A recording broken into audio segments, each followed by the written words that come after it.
今集想分享一下咧喺泰國租車經歷，有伏有唔伏，俾大家參考一下。呢一年咧去咗6次，每次都係租車，咁就由我第一次租車開始講起啦。呢一次咧就喺 Trip.com 揀咗 Thai Car 租車啦，原因係我哋幾個咧都會輪流揸嘅，驚條款寫住可以有3名嘅額外駕駛員揸咧，所以就揀咗啦。等咗一陣之後咧，就有職員帶我哋出去拎車啦。拎車嗰陣時咧，就記得拍片喎，要影埋環境證明係當時拎車嗰陣時拍低嘅，一定要影清楚每一處嘅花痕啦。萬一還車嗰陣時，職員話個車有花咧，係有可能扣押5000蚊泰銖按金嘅。咁職員咧會圍繞架車咧喺紙上面填第一啲花痕，填完之後咧會俾你簽名確實嘅。但呢一個時候咧唔好傻下咁啊簽喎，咁拎住張紙咧圍住架車行一圈啦，睇下有冇花痕都未記低啦。佢車身四周圍咧車頂、車底、車轆咧都要注意，然後車內4隻門啊、色板啊、座位都唔好放過喎。聞一聞車入邊有冇煙味咧或者榴蓮味，因為還車嗰陣時有味咧係會罰錢嘅。睇清楚胎文，用咩牌子啦，揸嗰陣時都心裏有數啦。留意玻璃有冇裂痕啦，因為基本保險咧係唔包玻璃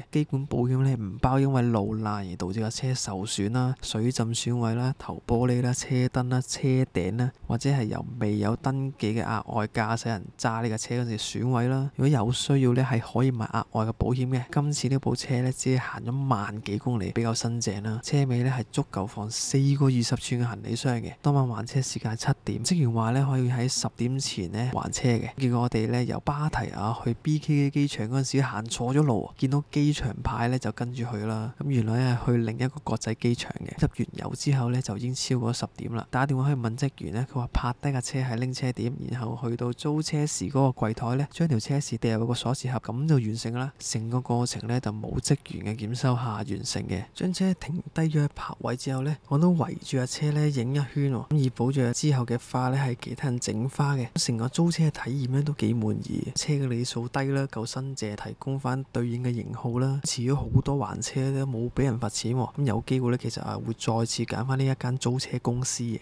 嚟到第2次租車咧，係用 Discover Car 咧揀咗 Drive Car Rental 去租車嘅。租咗5日咧係1032蚊啦，按金係1萬泰銖啦，冇加購保險嘅。等咗一陣咧就有職員帶我哋去拎車啦。今次提供嘅車咧係對應翻網上揀嘅型號嘅，簽收咗之後咧係可以擺喺呢度線。我哋翻去機場71買嘢同埋去換錢。今次我哋租呢架車咧係 Nissan Kicks E-Power， 馬力嘅136匹，油耗係22 km/L 嘅，有定速啦、防追撞啦、車道偏離啦、電子手掣咧、Auto Hold 等等啦。車嘅質素啦、新淨，只係行咗2萬公里嘅啫。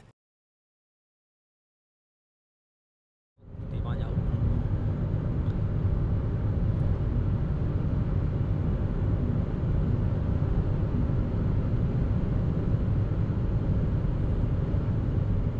試一試後座如何啦。細車仔咧後座係比較窄嘅，只係得1個拳頭嘅位置。後座咧有2個 USB-A 提供嘅。到達咗還車地點後咧，打電話通知個職員檢修啦。職員行一圈咧，好快就話 OK 啦，完成咗檢修啦。自己咧都習慣拍低還車嗰陣時嘅狀況啦。呢一間租車公司咧，我都會再次選擇嘅。嚟到第3次租車咧，就喺 Trip 度揀咗 Six Rent Car 租車嘅。租3日咧587蚊，按金咧係1萬泰銖，冇加購保險嘅。呢一次租車點咧唔係機場，等咗10分鐘之後咧，職員就帶我哋上 van 仔啦。當日嘅天氣咧行雷閃電落雨啊！今次咧俾咗一架次一級嘅 Honda City， 當場咧係好失望啦，因為其實係想試下新嘅 Jazz 嘅，外觀咧一般般啦，好多小花痕，而家大粒痕，所以你可以認真地咁影清楚啦。有幾處花痕咧，職員係冇寫低喎，係我指俾佢先寫嘅。部車就57公里，冇主動式安全嘅系統啦，但係都有藍牙功能嘅，不過音質咧就好似收音機咁啦。我哋選擇咗喺曼谷市中心度還車啦，唔使喺機場還車啦，即係異地還車啦。檢修嘅過程咧都好快，5分鐘都唔使啊，3分鐘就話檢查完啦 ，OK 啦。咁8000泰銖按金咧會喺14日之後退翻嘅。第4次咧我哋就喺 Klook 揀咗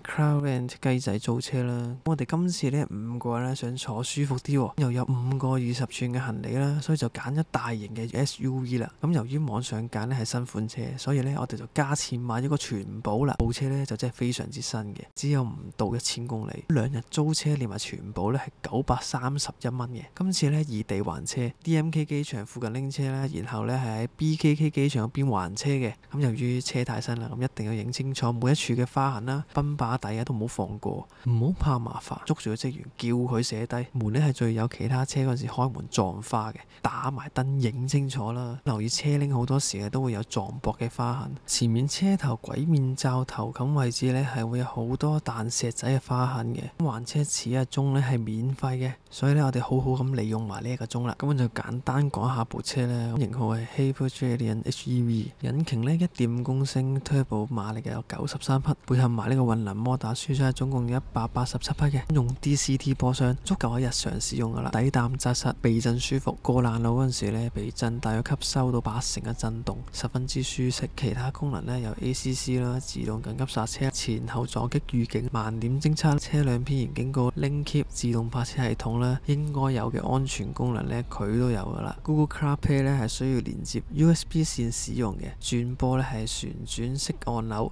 我自己咧就唔中意佢冷氣咧係要喺芒嗰度調校喎，實體件咧就爽快好多啦，唔使撳嚟撳去。另外剎掣嘅腳踏位置咧比油門高咗少少，腳掌咧係油門轉過去剎掣腳踏嗰陣時係需要提一提腳，長時間塞車轉嚟轉去咧腳係有啲攰嘅。呢一點咧日本車咧係做得比較好少少嘅。由於車型比較大啊，盲點位比較多啊，我唔建議新手揀呢一部嘅。不過好彩咧係有360度鏡頭，解決咗某啲盲點嘅情況。我都會再次揀翻呢架車咧，原因咧係因為個避震舒適度咧係我租過咁多車之中咧最高嘅。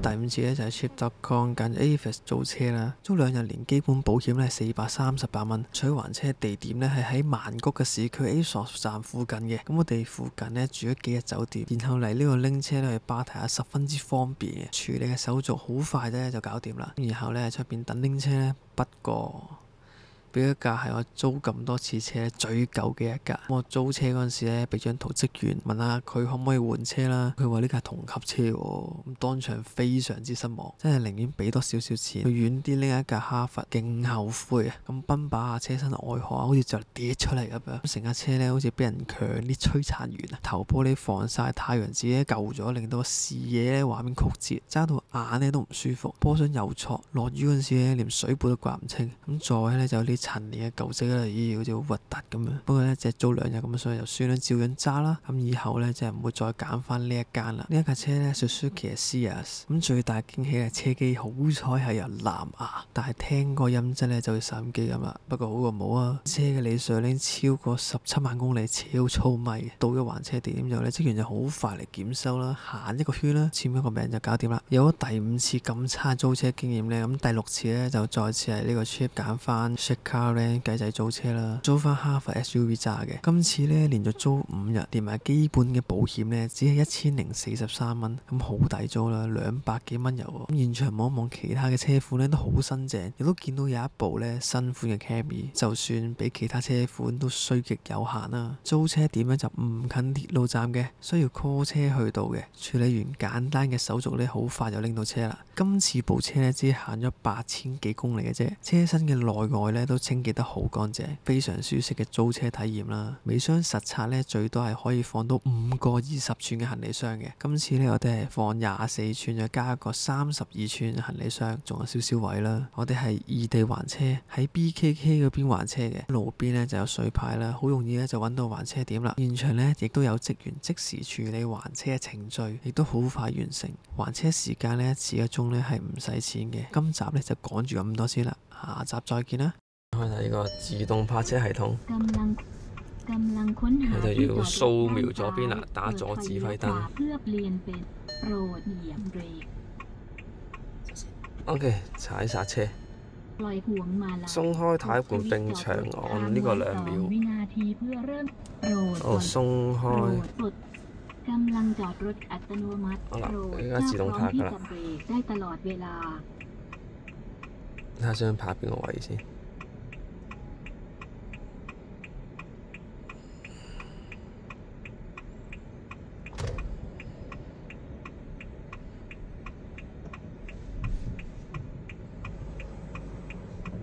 我自己向前行嘅，佢而家係啊！佢想拍右邊呢個位。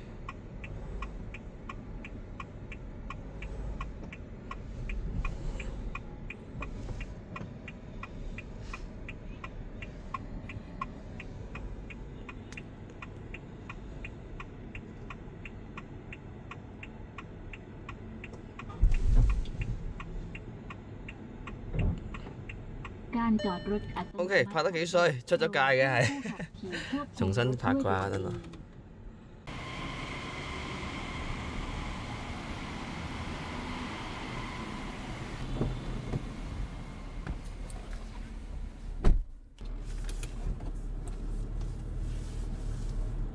中間。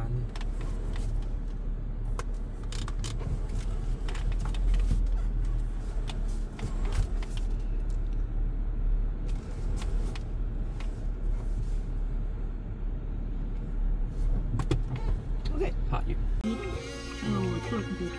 กำลังจอดรถอัตโนมัติโปรดถ้าพร้อมที่จะเบรกได้ตลอดเวลา好驚驚啊！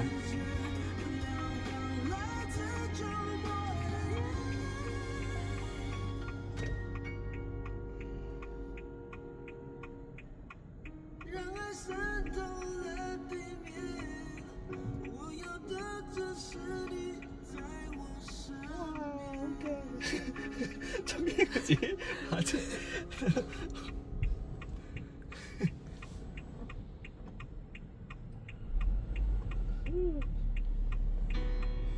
滔滔不絕，新興趣可講半天，滿足半天，傷心都不要説，再説就像疫症會咁。拍好㗎啦〜